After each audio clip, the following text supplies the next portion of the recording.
എന്തിനിവിടെ കിട്ടേക്കുന്ന ഇവിടെ സേഫ് അല്ല. എനിക്ക് തന്നെ എന്ത് ഇഷ്ടമെന്നറിയോ, എത്ര നാളായിട്ട് പറയുന്നു ഒന്ന് പുറത്തിറങ്ങാന്ന്. ഇവിടെ സേഫ് ആണോ കേട്ടോ, ഇവിടെ അങ്ങനെ ആരെയും ബുദ്ധിമുട്ടുകളൊന്നും ഇല്ല കേട്ടോ. നമുക്ക് പ്രൈവസി ആയിട്ട് സംസാരിക്കാൻ വേണ്ടി ഇങ്ങനത്തെ സ്ഥലങ്ങളിൽ ഞാൻ കൊണ്ടുവരും.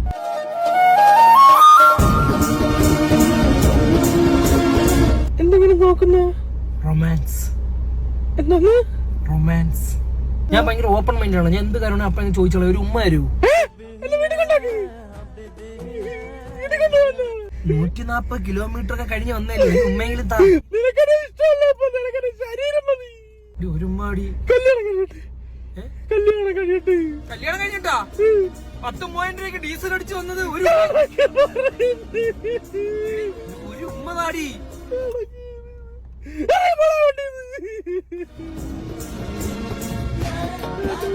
എനിക്ക് എന്തെങ്കിലും ഒരു മെമ്മറീസ് എന്തെങ്കിലും വേണ്ട. ഇത് എന്താ ഇത്? ഒന്നുമില്ലേ? ഒരു ഉമ്മ വേറൊന്നും ചോദിച്ചില്ലല്ലോ. ഒരു ഉമ്മ എനിക്ക് തന്നൂടെ? ഇത്രയും കഷ്ടപ്പെട്ട് ഇങ്ങനെ വന്നിട്ട് എന്റെ ഓരോ കൂട്ടുകാര് കുത്തി മറിയാണ്. എവിടെ കളഞ്ഞിട്ട് പോണടി? നിനക്ക് തിന്നാൻ വേണ്ടി ഫുഡ് ഓർഡർ കൊടുത്തില്ലേ? അത് വാങ്ങിക്കൂടെ? നിന്റെ അണ്ണാക്കി തിരിവണ്ടേ? ഞാൻ പോയി വാങ്ങിട്ട് വരാം കേട്ടാ.